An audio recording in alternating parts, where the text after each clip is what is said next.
it. All right. So All right, let me TikTok Tuesday, let her rip. let us find that PowerPoint. We've got a good 44 participants in tonight, guys. All right. So Chris, why don't you kick us off and I'll fire up this PowerPoint here. Yeah, so Brad and I have been doing some of our detailing for our own cars, and I've been doing it for quite a while, and it sounds like Brad has as well. Brad's done some even scarier stuff than I have recently, so this should get interesting. So we decided to do this out in the garage. We thought about doing a live hit where I could demonstrate some of the stuff, but it's probably just going to be too complicated. So we got your $2,500 car detailing. What the? I was way too finicky. Way too finicky. I was pretty shocked that car detailing can get like outrageously expensive, from hundreds of dollars to more than $1,000 if you go for a full ceramic coating. And so we're going to show some of the amateur stuff that you can do at home, including taking it all the way there to some of these real high dollar type things. But this is the theme of the evening is you will need alcohol. This is actually a drinking game. So each time I say you need alcohol as one of the steps, that is a drinking game. And what did I just say? Oh. You said we need alcohol. Cheers. All right, let's kick it off here. So the first thing we're going to talk about is the wash itself and some of the pro tips that we've kind of picked up over the years. For many of you, this will be covering some familiar ground, but for a few of you, there might be one or two things here that are new. So Chris, why don't you kick us off here? Yeah, so I mean, washing is pretty basic, hose versus power wash. I've been using a power washer now, about 1800 PSI for a number of years. I really love it. I think it takes most of my dirt off just with the rinse portion. I was a hose guy before, and I think the power washer is a real step up. Brad's using a hose, and it works great for him. What I did buy recently, just on Amazon for about 35 bucks, I did a bunch of research on some foam cannons, and I picked this one up. It's very similar to a couple of different models. This one has a really nice wide neck on it, and it has a wide-ish base, so it's a tapered base, so it can actually stand, whereas the other ones with a thin bottle, they'll tip over, and it's all brass hardware on here. So this is pretty cool. So what I've been doing with this is I bought some Chemical Guys Honeydew Snow Foam, and this is specifically made for this kind of a product, and you use about an ounce. So I have a little measuring cup, you put about an ounce, put some water in here first, always water first and then soap or you'll be in trouble. And then fill it up. I usually go to about here or something like that, and that does the whole car. Attach this to my pressure washer, and it makes the car white and the driveway white. So I do that after I do my pressure wash rinse. And it really adds a super level of slickness to the car then. So then when I go into my bucket wash with that foam on there, it really glides around, really excellent. Nice. You want to keep on going there, Brad? You want to talk about? Yeah, sure. My method is not, it's a little bit different. I use a hose. I went and bought a really nice model nozzle for the hose that gives me pretty good pressure. And I use a 2-bucket method. So I have one bucket that has the soap or the car wash product in it. One of my cars has some stripes on it that are matte, so I have a special vinyl matte car wash that gives it a UV protection for the vinyl. So that's what I usually, actually both cars got the Carrera stripe on the side, both of them benefit from that kind of protection. One bucket is just clear water, the other one has the product in it, so I always, after soaping up the car, then it's rinse in the clean bucket, get the cloth good and clean before you go into the soap bucket, and that way you're not introducing any contaminants back onto the car. So you're not just sort of rinsing and gradually getting it dirtier. You have a clean water bucket and then a product bucket. So in my bucket, I've also got a grit guard in the bottom of the bucket. And that just helps to, you know, if there is some grit that gets into your bucket, this will separate it out and the grit will go below the grit guard and keeps the dirt out of your mitt. Oh. Nice. Nice. Can't compete. We are not worthy. We're not worthy. Those stickers are up on the website. You can buy those. Another sales plug here. There's going to be a couple of those. That's my job. Awesome. That's my job. I'm a sales plug guy. Some people recommend washing the wheels first because they're super dirty, and then they wash the car. Regardless, you know, I've always been, you know, wash from the top down. So yeah, I sort of do it in sections: the roof and the hoods, and then the side panels, the top part of the side, and then the lower portion where, you know, all the grit from the wheels sprays up on the side of the car. So I'm always top down that way with lots of rinsing. Never want water droplets to kind of start drying out on the car. I have a black car as well, and that's just brutal. Yeah, for sure. You got to watch out if you're going to wash the car outside, that it's preferably not in the hot sun. You don't want the soap to dry on your paint. You're just going to be chasing it back and forth and back and forth. So some more tips here. Tell us a little bit about IronX. I was interested to hear about this one. Yeah, so typically cars will get fallout from atmosphere and crap will embed into the paint. So there's lots of guys out there that use an iron remover. Especially true when cars come across by train as well. They'll get the iron dust from the train wheels and stuff like that. So this stuff, CarPro IronX, I wish we had smell-o-vision because this stuff stinks. It's pretty gross. Anyways, you can spray this onto the body panels. It's not recommended to spray it onto any plastic areas or stuff like that, or test it first. But you spray it on, you leave it for about 5 minutes or so, and the iron that's embedded into the paint will actually turn purple. And it'll loosen off of the paint surface, and then you can rinse it off. That's pretty cool stuff. Hey guys, just one moment here. I'm going to go ahead. I forgot to mute everybody, so bear with me. And then Brad and everybody, I will go ahead and unmute you guys. Sounds good. And Brad, you should be good. And let's see, where's Chris here? Target Chris under T. Got all fancy on us. There, Chris, you should be good to go. I'm asking you to unmute.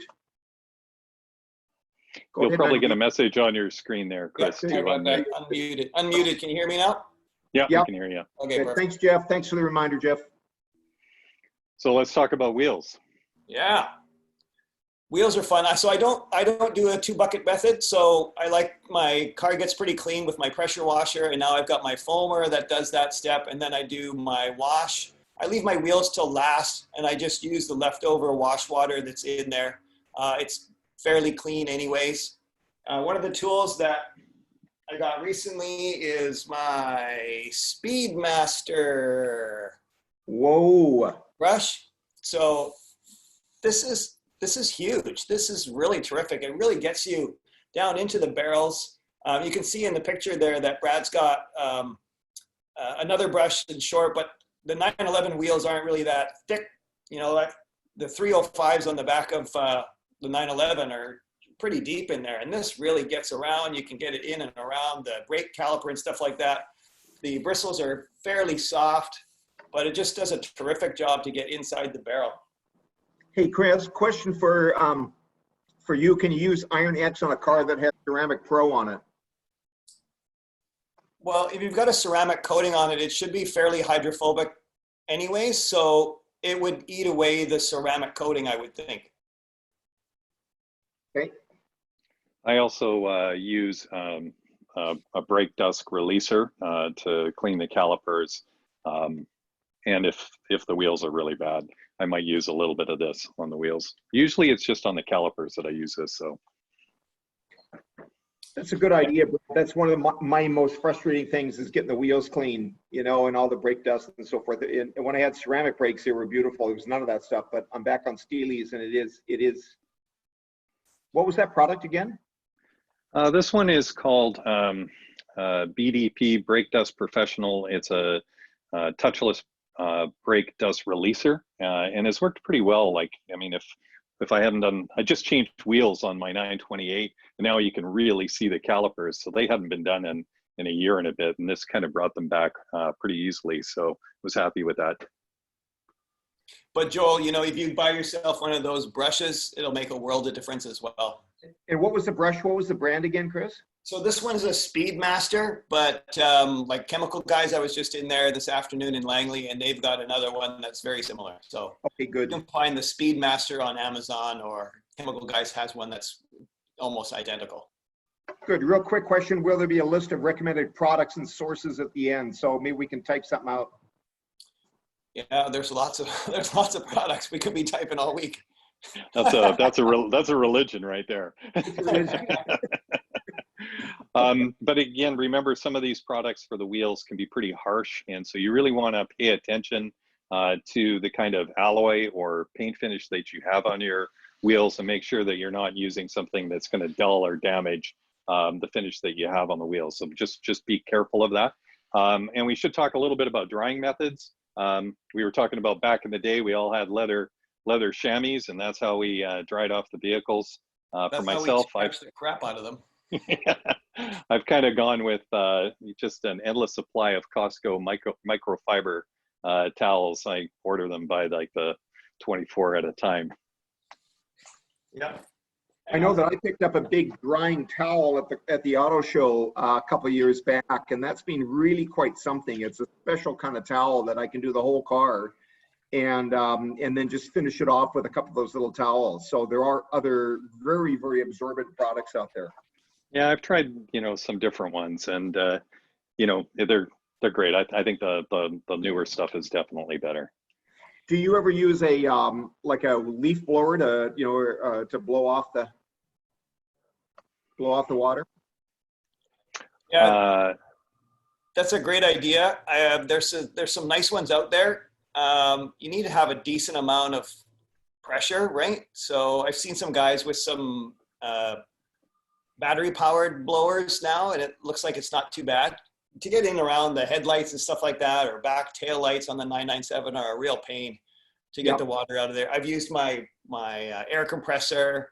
I've gone down there and just blown on it, stuff like that, or jam a towel up into there. Show us the squeegee. Yeah, so I was just going to show this one too. This is a California Dry Blade, it's called. I bought this a billion years ago.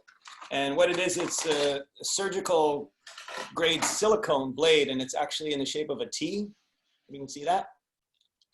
And it's really nice to go across flat surface. Glass is really nice with this thing, because even with a towel, you can leave behind a little bit of moisture. The blade takes all the moisture off the glass and leaves it crystal clear. You just got to make sure that you keep the blade really clean. I keep it in its original packaging all the time, but not so much on the 911, because the 911 has so many curves on it. It makes this tool kind of a pain to get around the fenders and stuff like that. But flatter cars like my Mercedes or the minivan we had before worked really, really well. Typically at this step, the car is washed, and this is where you're sort of making a choice. Are you going for more of a detail, or is this just a kind of putting a fine look on it? I will use a product like this. This is Meguiar's Ultimate Quick Detailer as a spray after doing the wash. I've got another one here called Speed Shine from a pretty popular company down in the United States called Droids. And so those will often get you back to a shine that's almost as good as the original wax.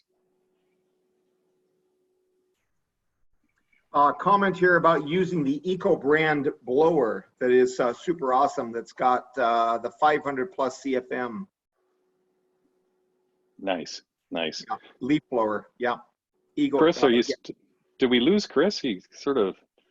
Where'd he go? Yeah, we kind of lost Chris there. Maybe he'll reconnect. He'll resurface. Ego is 56 volts DC. Plenty of power. Okay, good. Thanks, guys. Nice.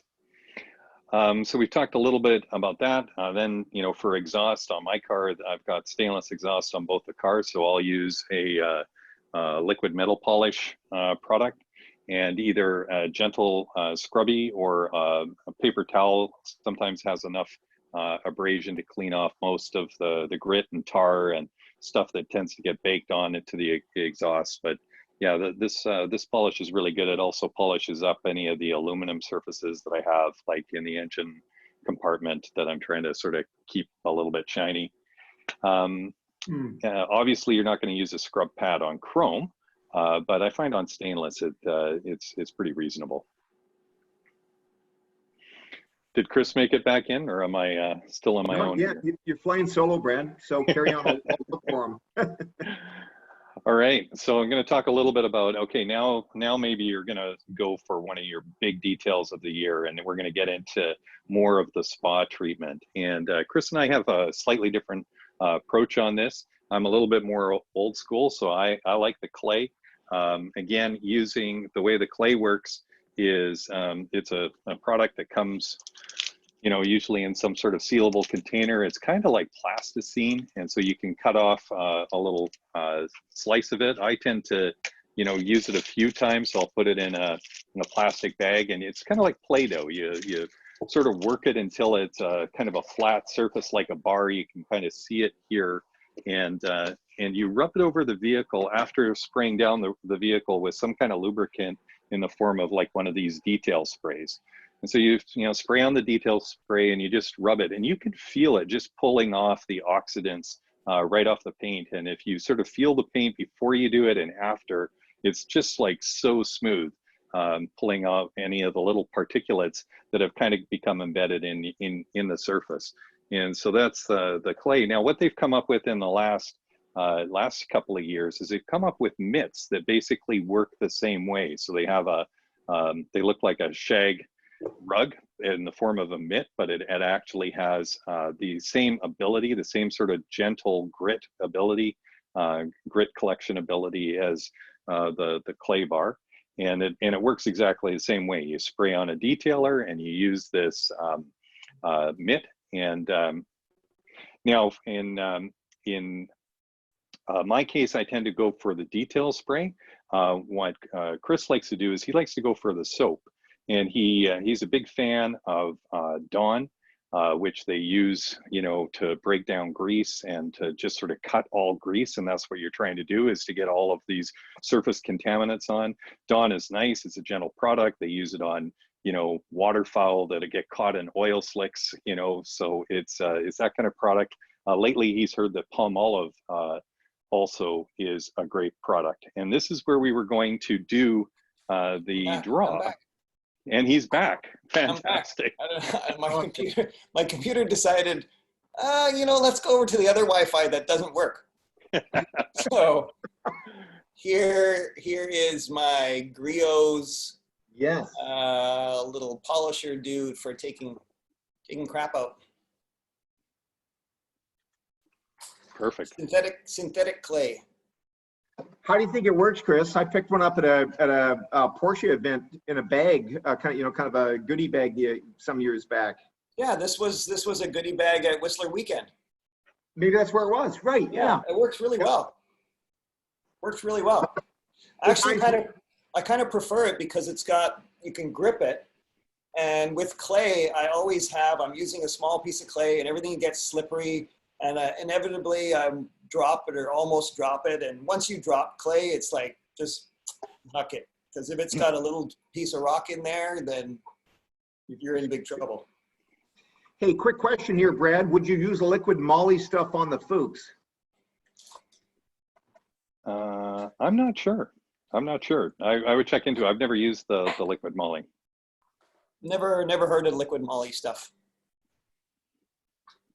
Cool. Let's do the draw. The draw. Our first prize. So I got to get into the chat. So this, Chris took this picture today. This is the Chemical Guys store that's opened up in, where is it? Burnaby? It's in Langley. So it's actually very close to where we stage for the JCC. So there's the Shoppers Drug Mart. It's like a block just north of there. Nice. So definitely support those guys because they're kind of sponsoring this. So, and they were nice enough to give us a $50 gift certificate, in-store gift certificate. So the winner of this can go in and pick it up. You have to be a PCA member. And I think Chris's drill is he's going to pick a random number out of a hat. I'm going to see if this is going to work now. I'm going to try counting. I got my number. Let's see if it's a high number. So let's see if there's enough.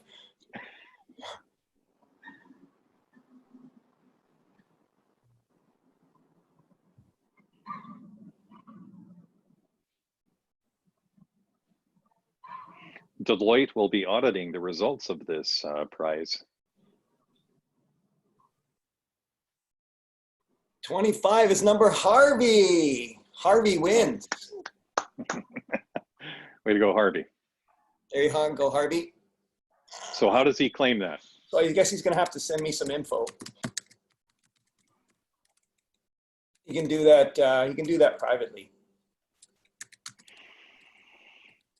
And I'll tell him how to get in touch with all that. And yeah, awesome. Perfect. So now we're gonna Woohoo! now we're gonna leave the realm of washing and kind of waxing your car and doing the basics, and we're gonna get into full color correction. I think somebody needs to go on mute there. Hey, Brad, another question here. How often does one clay a car? Usually once or twice a season. You know, again, usually I time it with a full wax.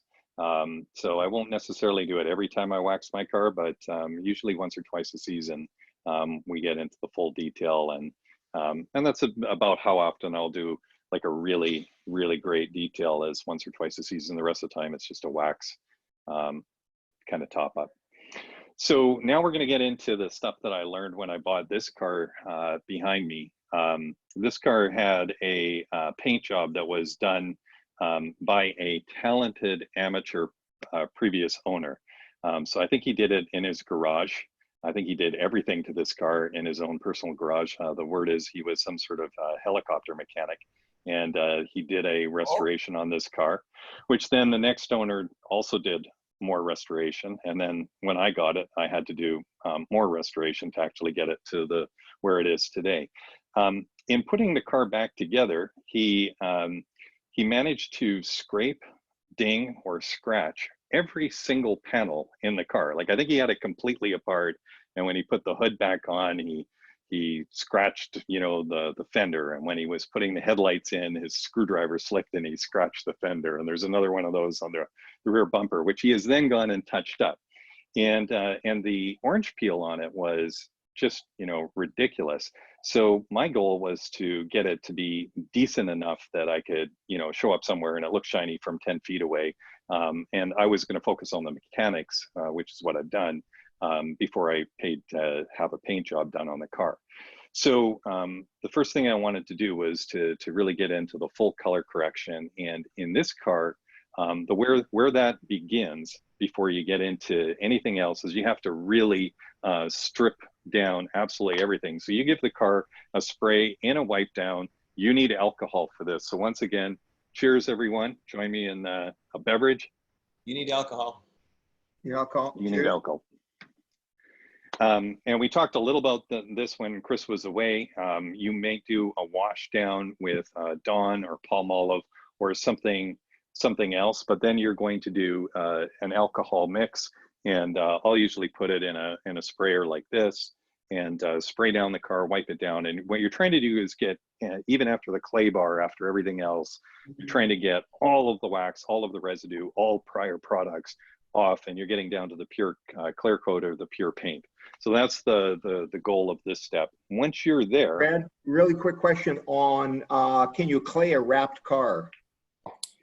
I don't think that's an issue. That should be fine. I would probably check with whoever wrapped your car and make sure. I mean, there's lots of different kinds of wrap out there, but it should just be skimming across the surface. You're not claying dry. You're always having a lubricant in between there, and it's just pulling that extra crap off the top. Yeah, and I mean, we're starting to see people do ceramic coatings on wrap and all of this. So it's obviously wrap is a little bit more delicate than paint, but as long as you're careful to keep everything clean, that wouldn't be a problem, and it probably would do the same job that it's doing for paint. So when you're doing any kind of a more aggressive polishing work, you're going to want to be very careful about your edges. And in my case, you know, I wanted to do a color correction on the hood that involved like a full sanding of the hood. And you know, again, this is you know, super scary step. The last thing you want to do, burn through the paint. Yeah. Brad, technically, what is a color correction? Sorry to be so basic on you here, but what is that? So what you're doing with a color correction is you're trying to remove from the surface any of the orange peel or imperfections in the paint. So when you get a car from the factory, you'll notice it has a little bit of gentle waviness, a bit like the skin of an orange peel. Some cars worse than others. In my case, there was like full-on overspray in places. And so you're trying to remove those imperfections, and you can go and do it enough so that it just makes the car look a little bit shinier, or you'll see some people and they do a full show car finish. And really, this is the difference between a $20,000 paint job and a $5,000 paint job. It's the amount of manual labor that goes into perfecting the finish after it comes out of the spray gun. So, you know, on that $20,000 Concours paint job, somebody is going through and wet sanding the finish so that it becomes perfectly smooth. Now, in my case, I prefer a finish that has a little bit of orange peel because I find a full perfect show shine is very difficult to maintain, and it looks a little bit fake to me. I think it still looks a little bit more natural as a car to have a little bit of orange peel, but it's a lot shinier if you do a color correction. So for some cars, you can do the full color correction just using the machine. But if the orange peel is significant, then you're going to be doing a color correction by sanding. To do the hood of this car, we taped it off so that we would protect every edges. And you can see that you proceed in small patches. And so you sort of figure out your technique in small patches, maybe a foot by a foot. And so in this case, you would, I made a styrofoam sanding block with round edges. We're using very fine grit sandpaper. In this case, on my paint, I started at 1500. Sometimes you start at a much higher grit, like 3000 or 2000, because you don't want to use too much grit. You know, the joke here is what's the worst that can happen? The worst that can happen is you go right through the paint into the primer, and now you have to paint your car. So that's pretty bad. So we're trying to avoid that. So in my case here, you start. Brad, question here. Question from Frank Sever. I'm assuming your car has no clear coat. That's correct. This car has no clear coat, but it doesn't matter if you have clear coat or not. This is still a final finish step.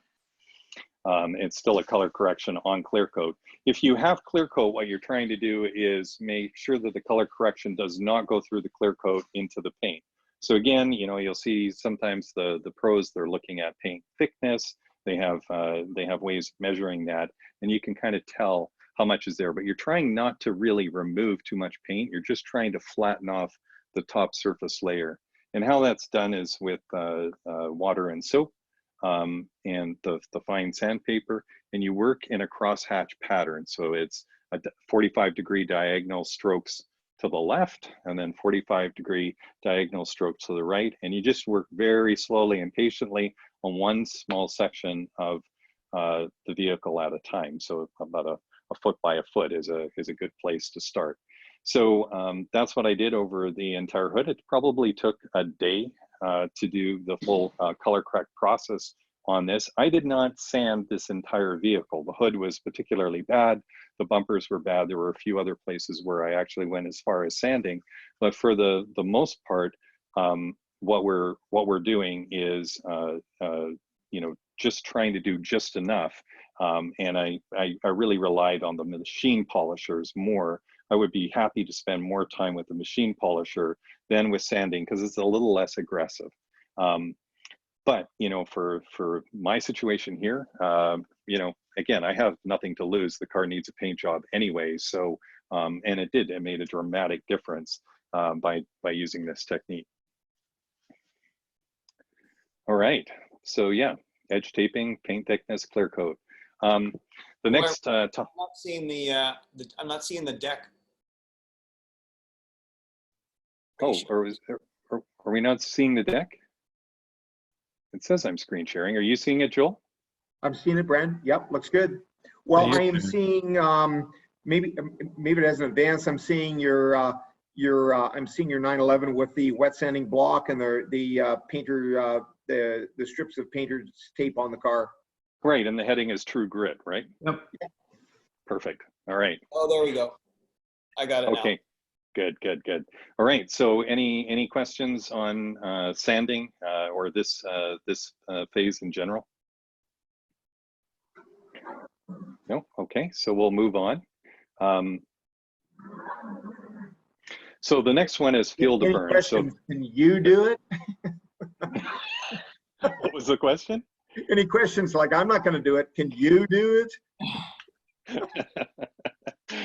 Yeah. So yeah, I felt okay doing it with my car because again of the condition of the paint. But you know, even my other car, I'm not sure I would go as far as sanding it. Then we're going to get into the cut and polish, and this is something that all of us should be able to do. What it requires is that you have. I mean, some people will do it with you know just Makita kind of polishers. You know, your standard angle grinder kind of device. What you really need is you need something that has a variable speed. This one is a cheap Meguiar's one, and it goes from 1,000 to 6,000 RPM, and it has a dual action. So while in addition to rotating, it's also going back and forth, kind of like a random orbital sander, and so that's what the dual action, the DA, means. And so here we have another giveaway, and this is an actual course. And Chris, how are we going to do this one? Yeah, same way. I'm going to start counting. I drew a number here.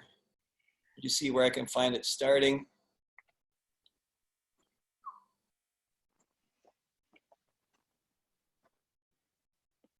And it's Paul Huang. Way to go, Paul. Nice job. Nice job, Paul. For that new 992. Send me some info. Yeah. Yeah, You know, thank bumped you. up and sexy looking. Well, yeah, they're probably going to do it on a panel in the shop. I don't think they'll do your car, but they'll teach you how to do it. And yeah, it sounds like a great little course over there. Awesome. Okay, we timed that perfectly. Another car drove out of my underground garage, and that's the garage door closing. Go. So let that finish.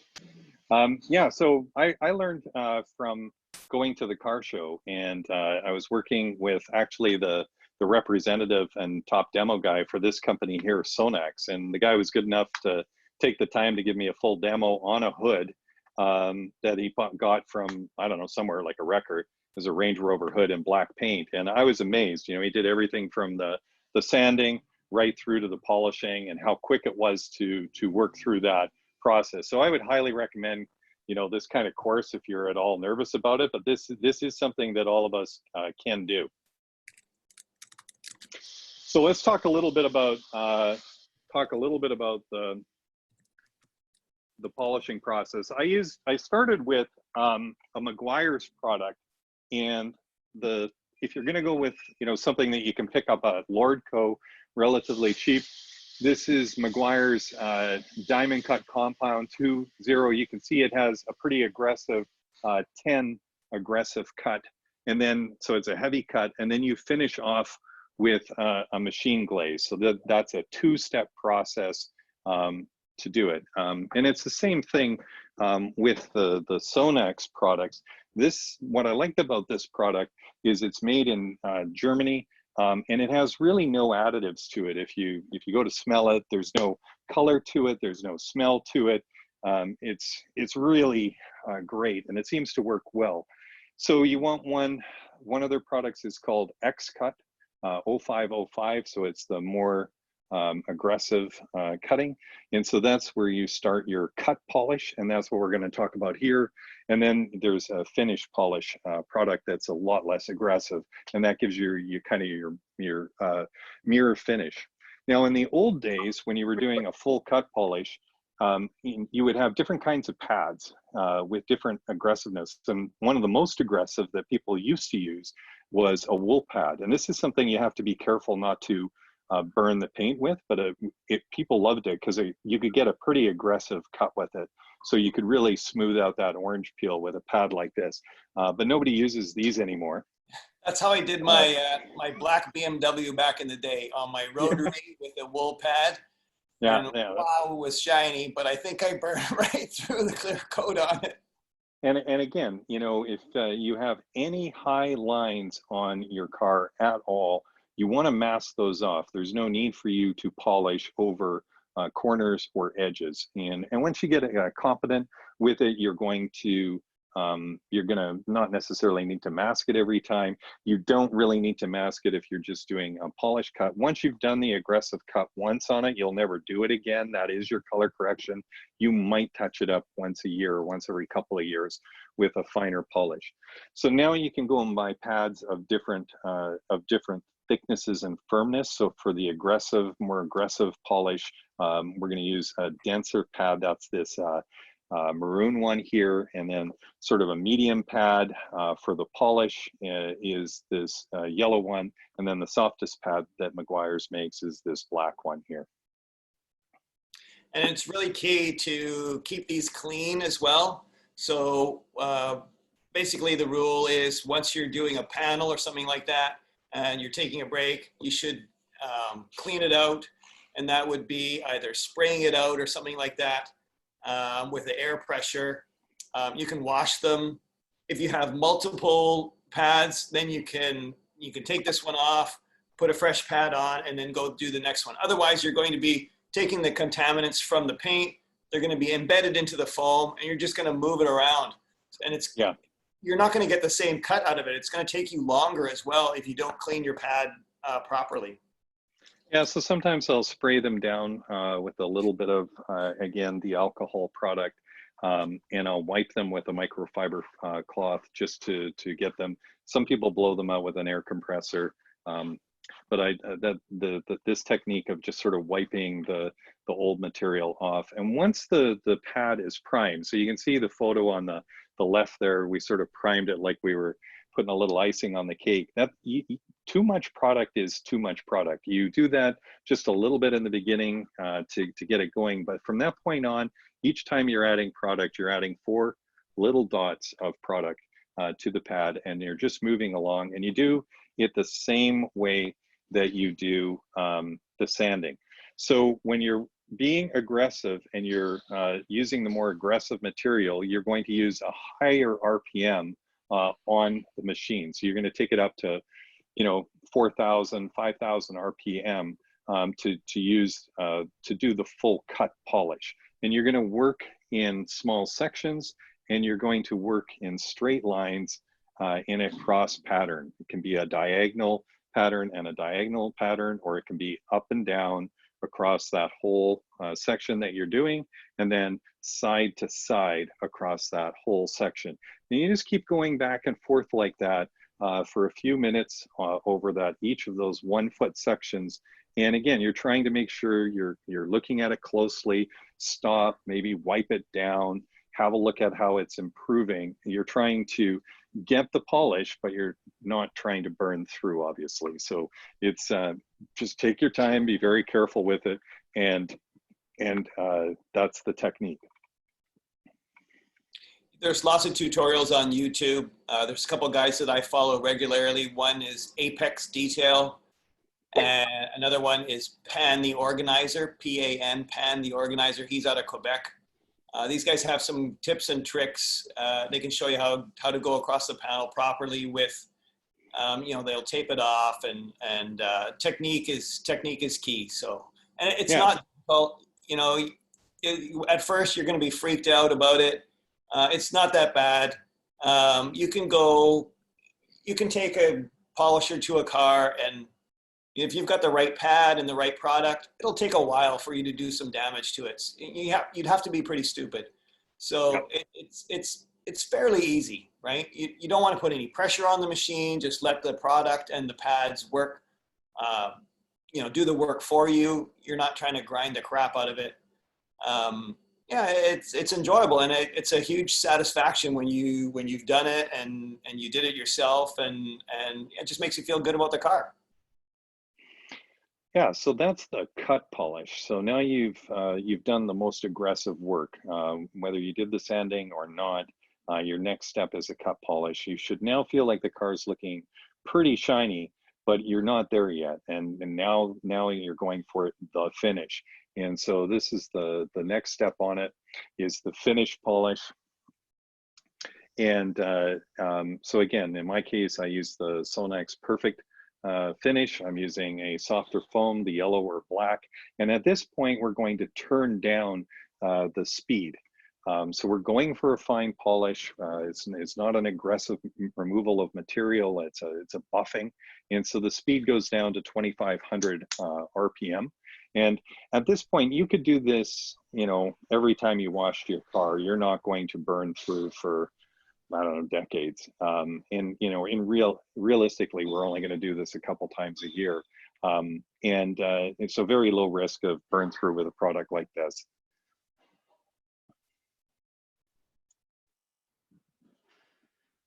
Chris, tell us about the group buy option. Yeah, so I've been using a rotary polisher forever. And so I've been looking at this Max Shine polisher. It's a really good quality. I've watched a bunch of YouTubers talk about it. They're comparing it to polishers that are made in Italy. And they're saying, it's just as good. The guy, Apex Detail, actually, I direct messaged with him and asked him personally about it. And he said, yeah, it's great. He's got thousands of corrections done on his machine. He says it's a terrific machine. There's a Canadian distributor for this, so we can buy it in Canada and actually get it shipped here with COVID going on. So I talked to them and tried to get us a good deal. So it's regular $280. I can get it for $225, shipped to your door. So he wanted to put a threshold of 12 units on it. We're almost there. So if there's anybody out there that's on the fence, I think this is a great deal. You can have this around. I've even, you don't need to do a full correction on a car. I've taken the polisher out when the wife on her truck, she always gets in the car and then closes the umbrella, and the tines of the umbrella scratch the roof. Does it all the time. And so I've taken the polisher out real quick and over top, a couple minutes, and pulled the scratches out, buffed it out, told her I fixed it, and there you go. So at $225, I think this is a huge steal for this machine, and I hope some guys are interested. If you are interested, you can go to the PCA CWR website, go to the web store, log in, go to the store, and it's listed there at $0. So I'm collecting names from the web store. Yeah. And a couple questions here, guys. Any way to correct clear coat that a previous owner burned through on the car? Well, there's no coming back from burn through. Well, actually, I have seen some stuff on YouTube. Pan, the organizer, was just talking about some stuff, or was it Apex Detail? And it was a clear coat renew. And it was basically some stuff you put down, and it's self-leveling, and you can buff over top of it to smooth it out. So I checked that out. I think there is a way to fix that. Yeah, well, there's some miracle products. There's also, you can reapply. You can go and buy a 2-part paint in an aerosol can, clear coat. So there are some YouTube stuff on that. And what you might consider doing is just doing as good a detail as you can, and then maybe doing the do-it-yourself ceramic, which we're going to talk about, and that might be enough to sort of get you enough of a shine and enough protection to sort of keep going for a while.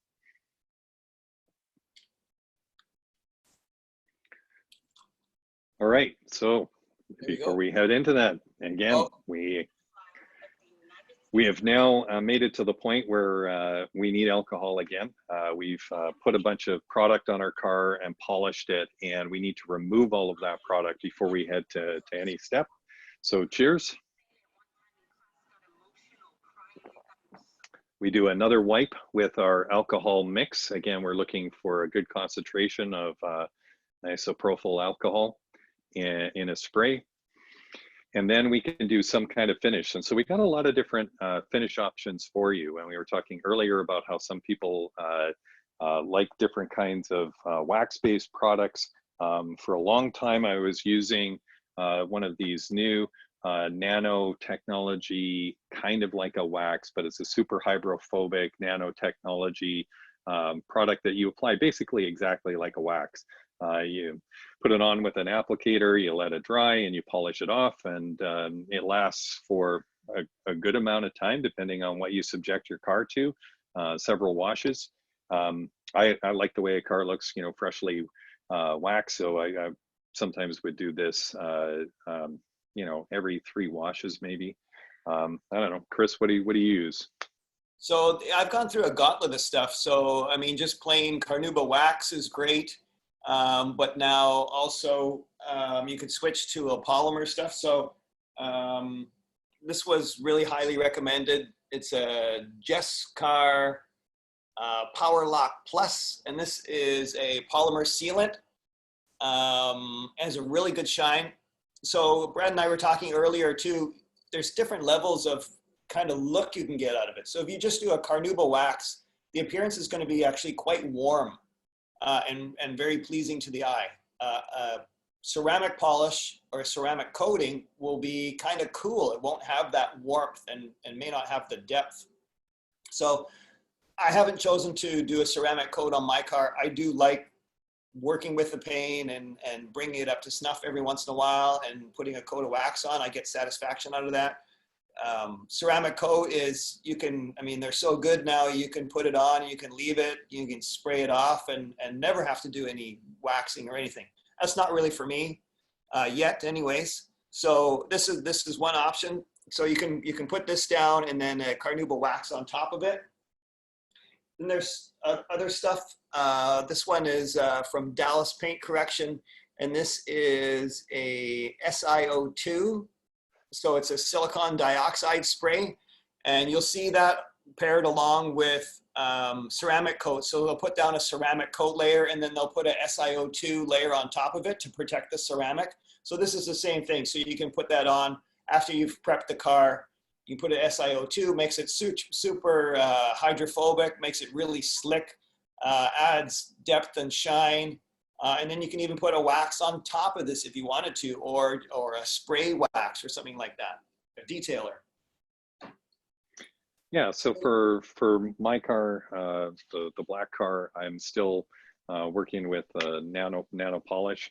But for this car here, after doing the full correction, I thought might as well go all the way and figure out whether or not the ceramic did anything. So I looked, there's a few of these, you'll see them promoted on different YouTube channels. A few of these ceramic kits that you can get. Mine is called the Armor Shield and by Avalon King. And I'll just show you a little bit about what you get in this kit. So this actually, it sounds really difficult, and it's actually probably the easiest step. It's really not a whole lot more difficult than doing just the wax on, buff off kind of technique. So the kit comes with a little bottle. Let's see if I can pull that out, and a foam applicator. It's really in here. Okay, so here's the bottle of product. And this bottle of product was enough to do 2 coats on the 911. So you don't have to do 2 coats, you can do 1 coat.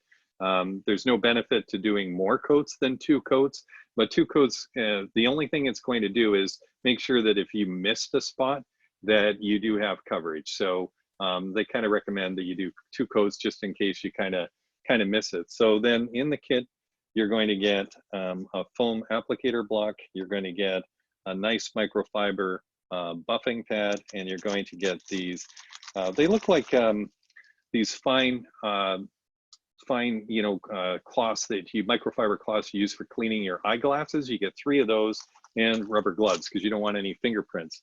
And basically what you do is you wrap the foam block in the, eyeglass cleaning microfiber cloth. You saturate just that soft applicator part of the foam block with the product, the ceramic product, and then you wipe it on the car. And again, you're working in a defined section, a small section. You apply it in a crosshatch method, so you're going up and down, and then you're going side to side. What you're trying to do is to make sure that you're getting coverage.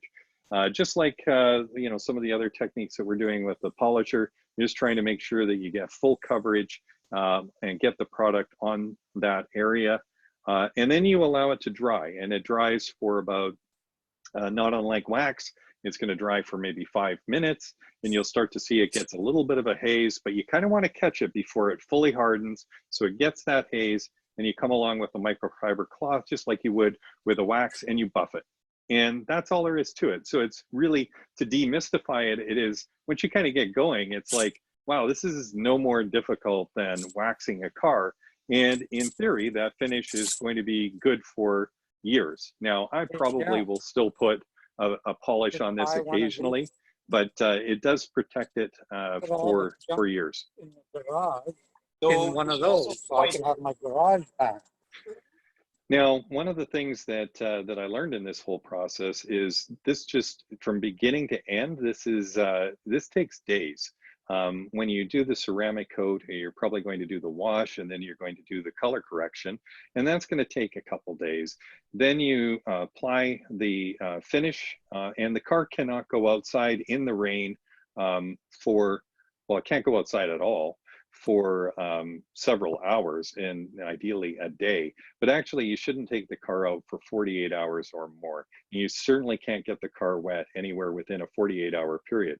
So if you look at sort of the labor and the time, you can sort of see this is a 4 or 5 day process. And all of a sudden, you can see how a shop between materials and the labor that goes into doing this, why it's a $2,500 or $2,000 job to take your car in and get it ceramic coated. It really, once again, comes down to the fact that most of these steps are very labor intensive. So if you're prepared to go through the learning curve, you can have the final result, but it is probably a more than a weekend project to go all the way through color correction and into full ceramic. Yeah, so you went pretty far from one end with the 911. Typically, you wouldn't on a newer car. Sorry. We got some cross chatter here. Yeah. Can we somebody put themselves on mute there? There we go. Go ahead, Chris. Okay, yeah. So you went pretty far. So typically on a newer car. Stop muting me. You wouldn't need to go that far. You could maybe start with clay, just clay, then an alcohol wipe, or Dawn or Palmolive to clean the old stuff off, and then start from there. If you need to polish it at all, you can do that. So you wouldn't need to go all the way down. It really depends on where your paint stuff is. So for a newer car, you could do it. You could do it in a day. Yeah, you wouldn't go all the way to ceramic coating without going through a color correction. Even on a brand new car that just drove off a lot, they're going to do a color correction and then do the ceramic coat.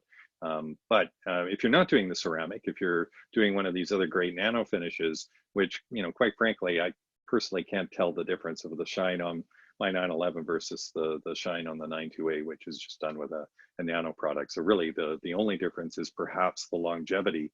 And as Chris says, I actually don't mind washing my car. So for me, it was more about the learning curve and just seeing, what the results were with my own eyes. I do have a kind of a similar ceramic coat on my wheels, and this stuff is from Ammo NYC, and he calls it his Reflex. He's actually got a new formula out right now, but I coated my black Fuchs with this stuff, and And then I think I did put the Jescar Power Lock on top of that. And then I put wax on top of that. And they're real shiny and they're easy to keep clean too. Nice, nice. So a little bit of an intermission here. I wanted to make sure that I had a shout out for some of the upcoming club events and tours. So Joel and others, if you just want to put forward any events that you're considering. For myself, I wanted to put a shout out for the Sun Peaks Tour. We still have space for, I think, 2 or 3 cars left. And the cutoff date is going to be July the 1st in terms of holding rooms, although we'll be able to register after that, but having a guaranteed room at a guaranteed rate. The club has a very friendly rate at Sun Peaks with all kinds of perks built in, dinner. So that tour is coming up, but I know there's some other events there too. If anybody wants to go off mute and just shout out anything that's coming up with the club.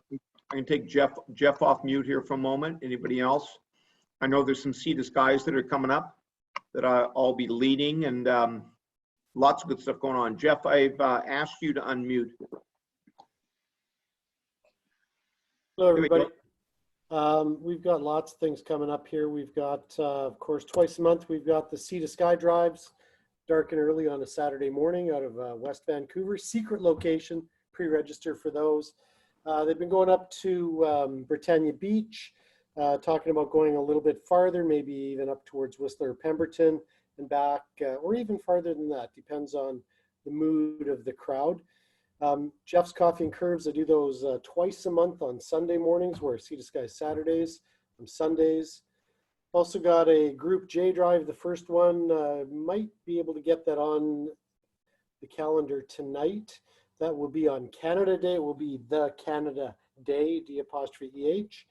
And that one's a big drive. We'll be meeting in Hope, driving up Hope Princeton to Princeton, up the 5A to Merritt via the 5A to Kamloops, up to Little Fort, Highway 24, the Interlakes, across towards 93 Mile House.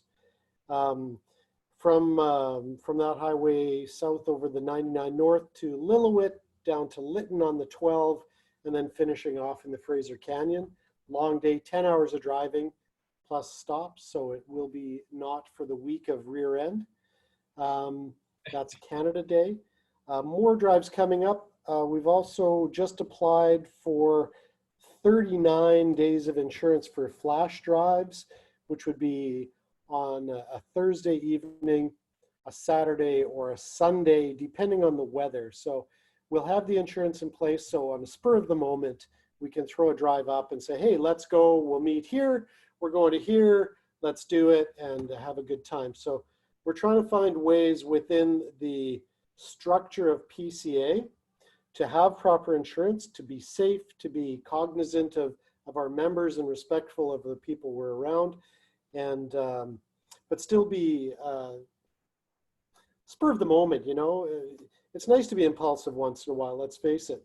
We're looking at doing barbecues, certainly the Thursday evenings up maybe in Porto Cove, which is now open. Would be a lot of fun when the weather gets nice here. And yeah, we'll see what else. The tours, the other big ones, as Brad mentioned. Thanks, Jeff. Okay, so we're going to bring this presentation home. We finished on the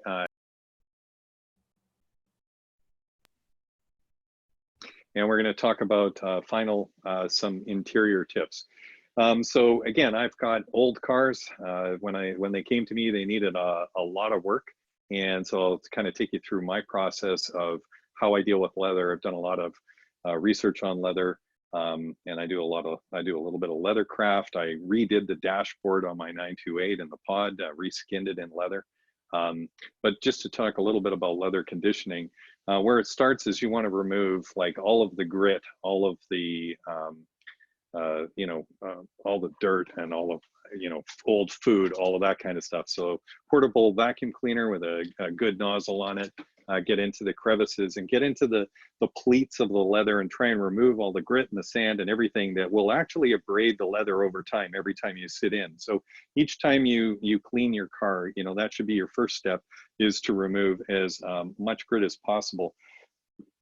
If the car is especially dirty, I actually have a steamer. This is a Dupre steamer. And so this is not a wet steamer. It's kind of a dry steamer. It's got a double steam action. The steam that comes out of it is way hotter than boiling. It's about 300 degrees Fahrenheit.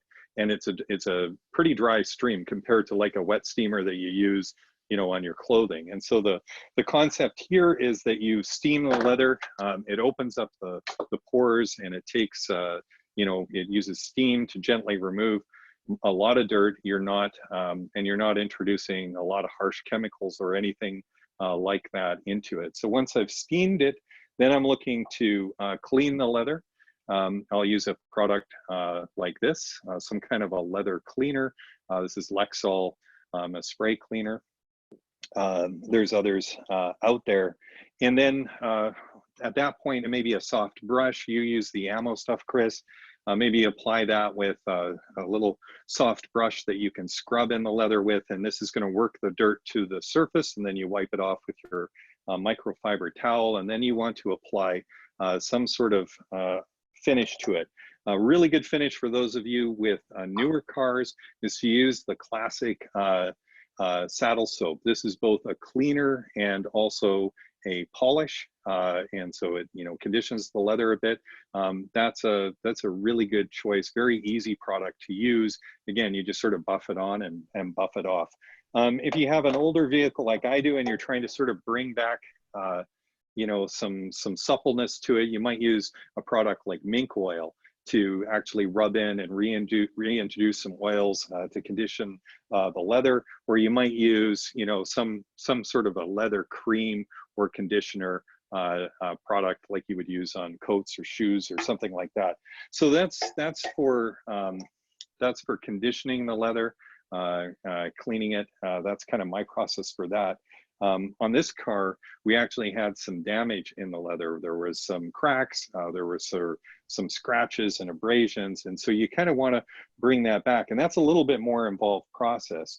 So I actually can dye leather, and so one of the things that if you're going to go through that process, you actually remove the old top coat surface products with acetone. So you wipe the leather down, you basically stripped off a top layer, and you're now working with just the leather and the dye itself. And then you can, my car is black, so that's pretty easy to match. So you can use a leather dye, which is applied to the rag, and you just gently work it in, and it will gradually cover up any of the scratches or cracks and make them pretty much invisible. But now you're dealing with a product that looks okay, but it's pretty dried out. And so you have to apply the finish back on. So again, you can get a product like this. This is an acrylic finish product. And so that's gonna basically apply that top layer. And then once that's dried, you go back and condition with your saddle soap or some other leather conditioner. And now you're back where you started, but you've repaired all the damage that it was visible on that leather. Brad, just a quick interruption on a couple of questions here. Okay, we're on here. Let's see where we're at here. Have heard you do not need to apply cleaner conditioner to the leather dash, just the seats, etc. Comment on that?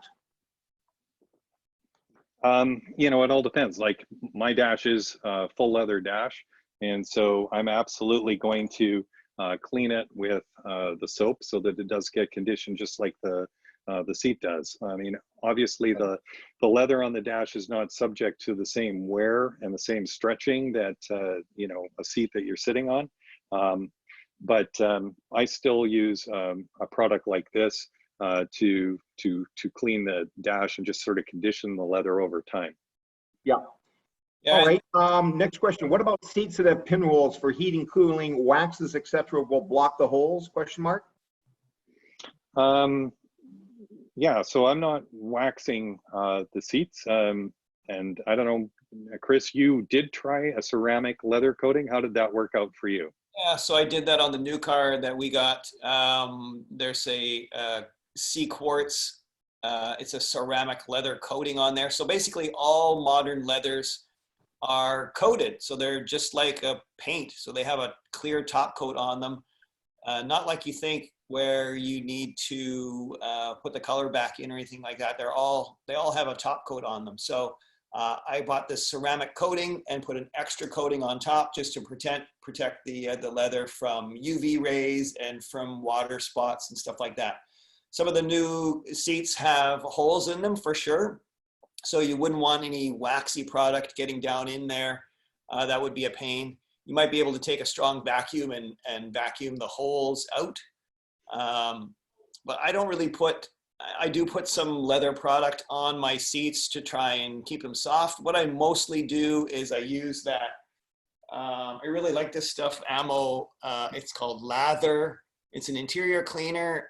I'm not sure what it is. I think it's kind of a watered down regular cleaner. It smells really familiar, but I haven't been able to pinpoint it down.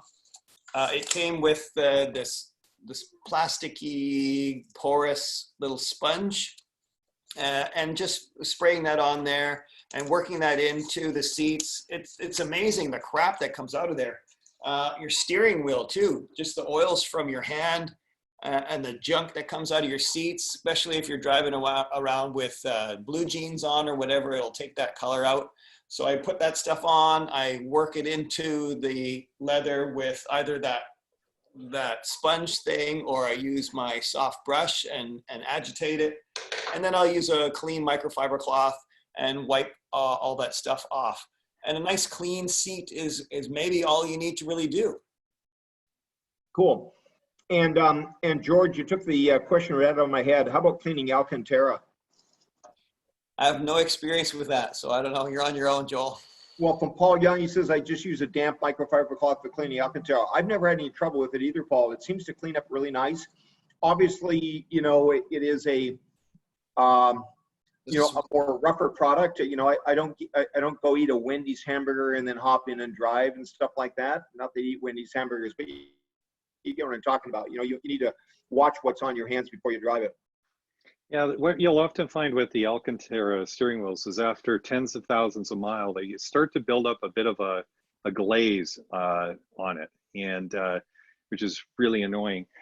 So again, at that point, I figure you have nothing to lose, and it's a synthetic product. I would recommend using. You can get what's called a suede eraser, and it's for suede shoes, suede coats. And the idea is, you know, suede, same thing, underwear, it polishes and it starts to get that glossy look, and it just allows you to basically work the top fabrics back and forth, and to bring back some of that original condition. You could clean it with one of these gentle soap type products, fabric cleaner, something like that, and then just work it a little bit with the suede eraser, and that's going to bring up the nap of the fibers and Right. help restore it.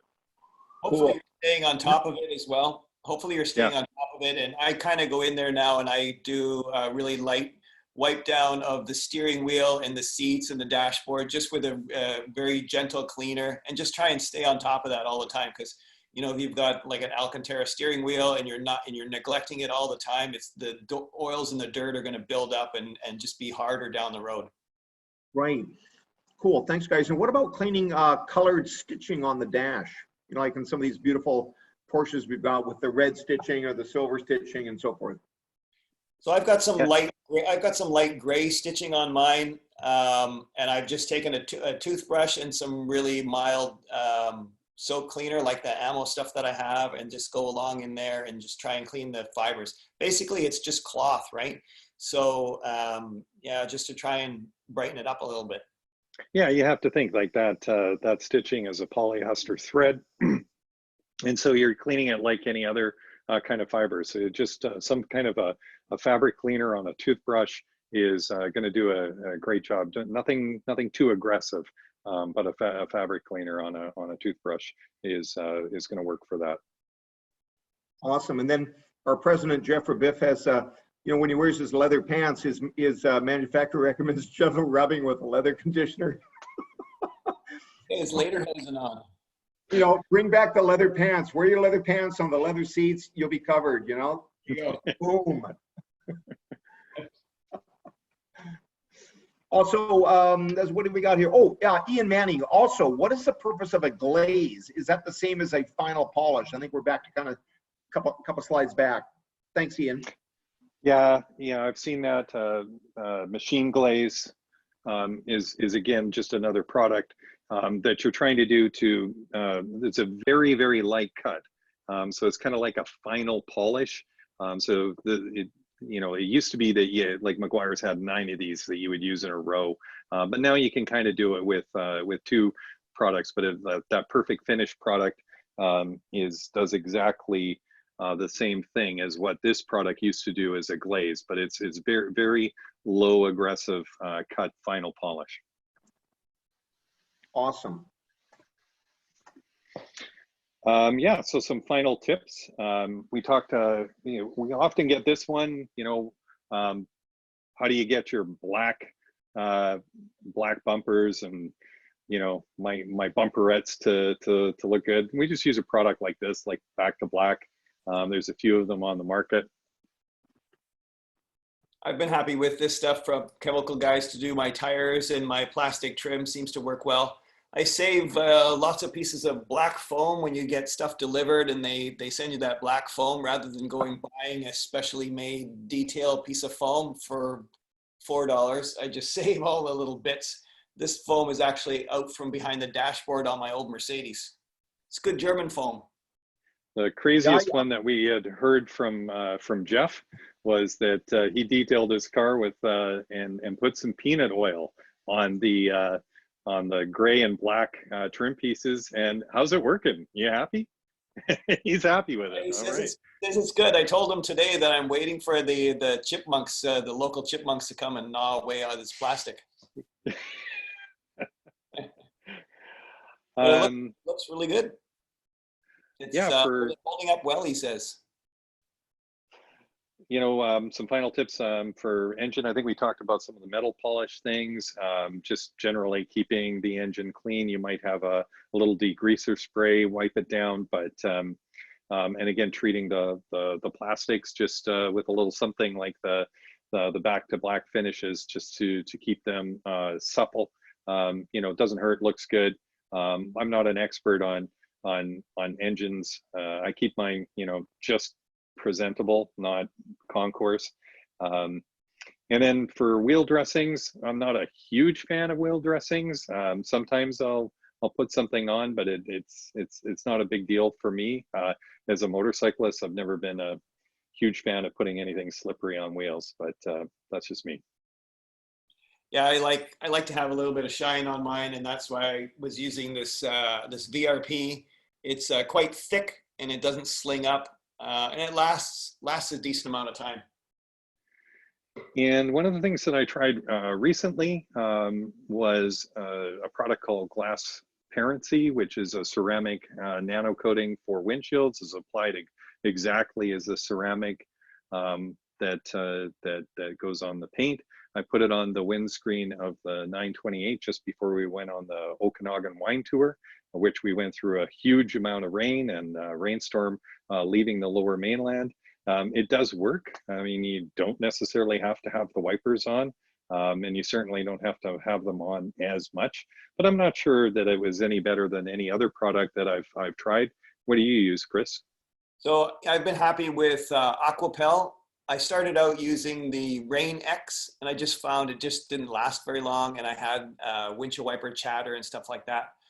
Aquapel seems to be really nice. And I think they're all the same. They are a quartz-based product, and they sit on top, and the quartz fibers bind together and make it super slick. Yeah, you can be driving down the road 60K and not run your wipers at all. All the water is just going straight over top. Actually, on both the cars now that they have the Aquapel on the windshield, when I use my foamer and spray foam over the car, you can tell the foam doesn't stick to the windshield. It's wild. It just runs right off. So it works well. The Aquapel probably lasts around, lasts about a year or something like that, maybe a little bit longer. I was having trouble finding it. Lordco was carrying it and stuff like that. It's hard to find. Amazon has it. My cheapo deal for you is to buy it out of Walmart in the States. And you can buy like a 6-pack out of Walmart. It's mega cheap. It's like $4 or $5 an applicator. out of there. So works well when our borders are open, but not right now. So. And that's our presentation, Joel. You know, that is phenomenal, guys. Awesome. Full on claps, guys. Thank you, Chris. Thank you, Bradley. Awesome, awesome, awesome. I learned a ton of stuff. So open for questions, guys, you know. Another great Tech Talk Tuesday. Yeah, Well, I lots. guess my question would be, guys, with a glaze versus doing waxing, do glazes perform well long-term, or is it better to add a good quality wax to your paint? I think there's a glaze, and you should probably cover your glaze with a wax anyways. And the glaze, I mean, they use different terminology. So the glaze that Brad was showing, they're using it more as a really fine cut or a polish coat. So you're going to need some protection on top of that anyways. I love using Carnauba wax. It's super easy. Before you go out to a coffee and curves, the night before you go over the whole car, give it a wax down with some Carnauba wax, rub it off, get a good sweat going, and it just gives it a beautiful sheen. So. Thank you. Nice. Visiting from Lone Star region. Holy crap. I know, I saw that. That's super awesome. Yeah, that's my son. That's my son in Houston, Texas. Oh, That's Houston. Hey, all right. That's awesome. Yeah, Lone Star. It makes sense, eh? Hey, good to see you, Scott. Thanks for coming in all the way from Texas. Holy smokes. Absolutely. Good job, guys. Very, very thorough. Awesome. Good idea. Well, I know that Matt was talking about kind of getting together at his house, and he's got a, you know, he's got a good spray system there and a water system to remove the contaminants and so forth. So maybe we should get together as a sequelae to this, get together at his house on a Saturday, Sunday morning and wash a bunch of cars and stuff. I think we should go to Chris's house because he's got all the gear. Or Brad's Yeah, there we go.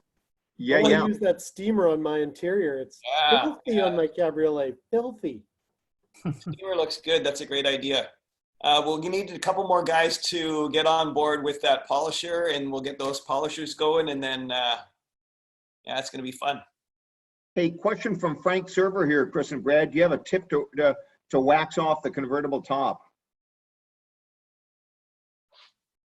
Wax off the convertible It top? says, do you have a tip to her wax off the convertible top, especially Carnauba? To get wax off, I think you If, mean. Yeah, it if must you be got cat wax. wax on it accidentally, I'm assuming he's saying. Yeah. Yeah. I don't have a convertible, Jeff. My pressure washer would probably peel that crap right off of there, eh? Hot water would do it. Carnauba will dissolve in hot water, so I would probably try boiling water on the top, and then It'll reseal it also after be the fact. cut with the Dawn or the Palmolive. So I think if you took hot water to it with a cutting agent like the Dawn or Palmolive and a stiff bristle brush like a natural fiber brush, straw brush, that kind of thing, that would probably be where I would start. That's also how I would clean a convertible top. Is I would use a product like that and or a fabric cleaner and work it with a brush that has, you know, some straws that is natural fiber, but that is actually going to help get the material out, the dirt out of the convertible top. And then I would do some form of a Scotchgard treatment over top of that. Yeah. There are some great sealers available. Porsche's got one out that you can pick it up at any of the dealerships for sealing, cleaning and sealing your convertible top, but there are other products out there. One of the issues, and maybe a future Tech Talk Tuesday, would be specifically on convertible tops. For myself personally, on my 996 Cabriolet, it's looking a bit faded. It would be great to recolor it. It's not in bad shape, but it's just looking a little tired for itself. It's been, you know, 6 trips or 7 trips now to California. It's been up to Fort St. John in the middle of winter.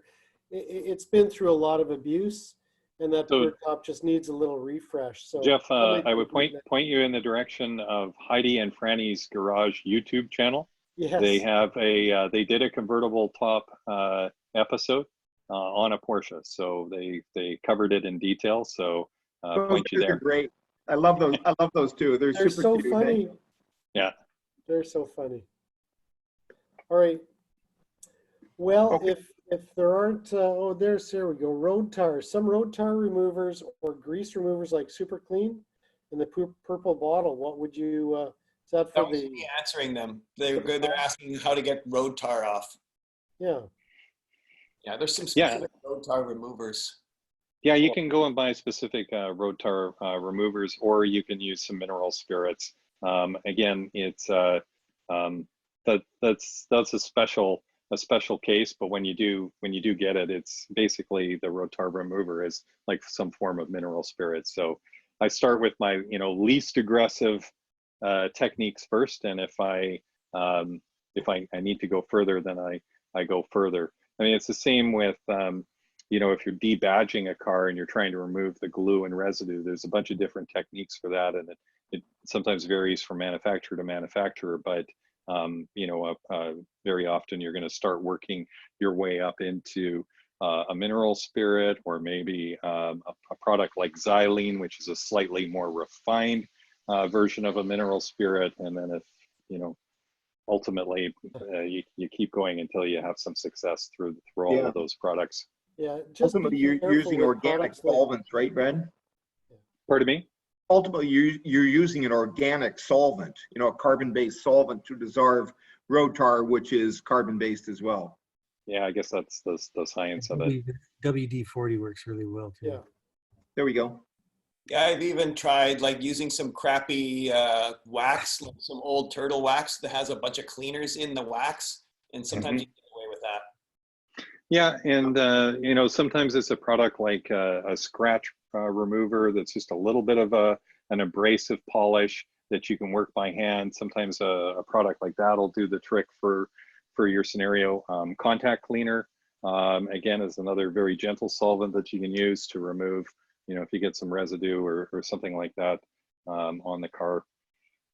One of the YouTubers I follow, the Apex Detail guy, he was recently talking about some stuff called Citral 266, and it seems to be quite the amazing Citrus cleaner, yeah. remover. It'll take like indelible ink off and just all kinds of crazy stuff. He uses it for a lot of different things. Yeah, anytime you have a special problem, a special challenge, it really pays off to just go and do a bunch of research, watch some YouTube videos. Don't just look at one source, look at 20 sources, and you'll sort of figure out which ones are kind of quacks. But when you see the same thing 3 or 4 times and it seems to be working, then try that first. Great question from Frank Sever, bee pollen, how to get it off. My pressure washer usually takes care of that. Yeah, the trusty pressure washer, right? Fire in the hole. Exactly, yeah.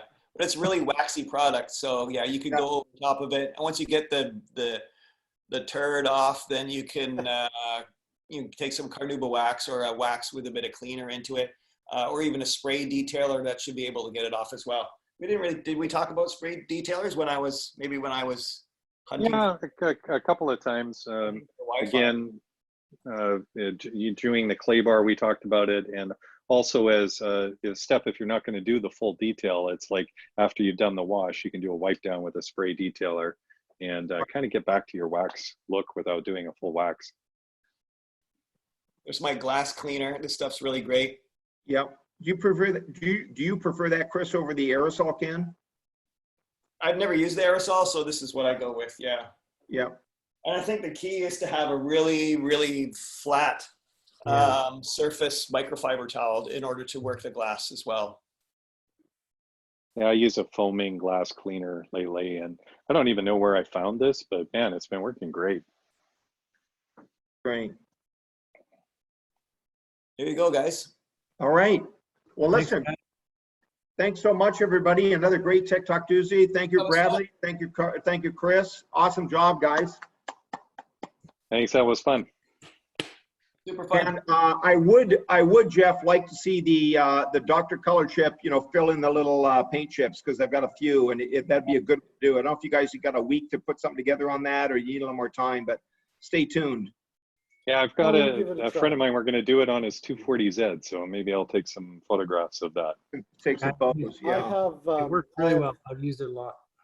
What's that again, Larry? Vector color chips here I for used 3 it a lot. different It works very cars. well. Sorry, Jeff.